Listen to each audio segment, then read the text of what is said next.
Je n'étais pas sûre de ce qui se passait. Quand j'ai demandé aux médecins, ils m'ont dit que tout allait bien, témoigne l'étudiante en médecine à Wuhan, l'épicentre de l'épidémie en Chine. Quelques jours seulement après avoir pris l'avion pour rentrer chez elle, on lui a diagnostiqué le virus et elle l'a découvert de manière impersonnelle et publique. Cette étudiante en médecine de 20 ans, originaire de l'État du Kerala, dans le sud de l'Inde, est la première personne à avoir été testée positive au coronavirus en Inde. Nous l'appellerons Rafia, ce n'est pas son vrai nom. Elle a raconté l'histoire de sa survie à la BBC.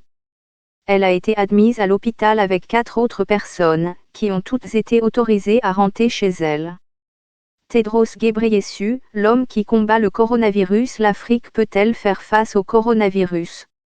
À quel point le coronavirus est-il mortel? Des préservatifs contre le coronavirus. Elle attendait patiemment dans une salle d'isolement quand un message est apparu sur son téléphone.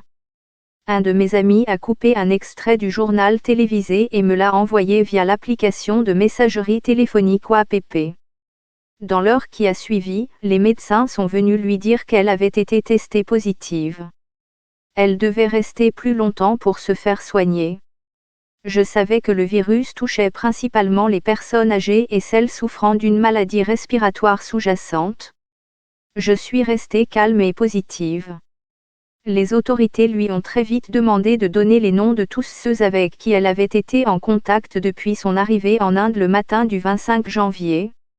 Sa mère a été placée en isolement dans un service séparé du Thrissur Medical College Hospital, où Rafia était également soignée.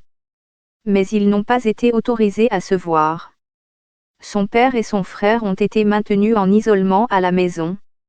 Être en isolement était bien mieux que de propager le virus, déclare Rafia, montrant ainsi qu'elle tenait à éviter d'infecter qui que ce soit. On lui a donné une nourriture normale et la pièce a été nettoyée 2 fois par jour.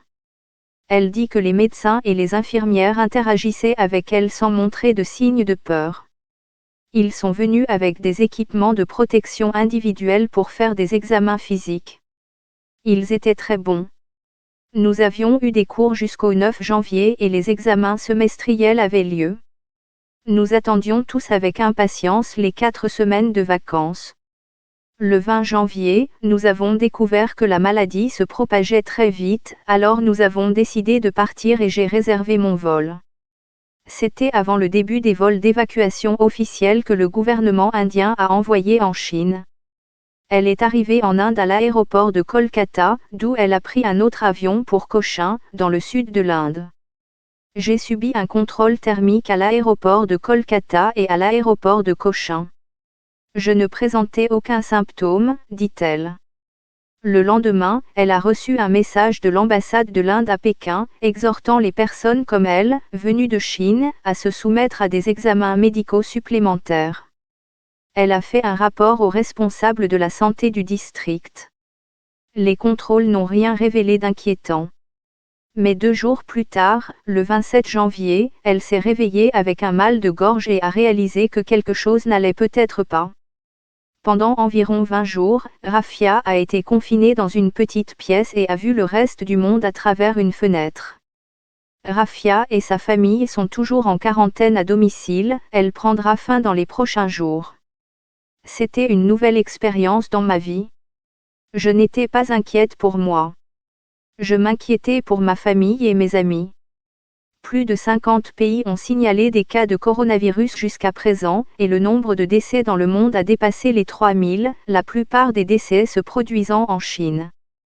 Lorsque la situation sera redevenue normale, je retournerai à Wuhan et je terminerai mes 6 années d'études, explique Rafia.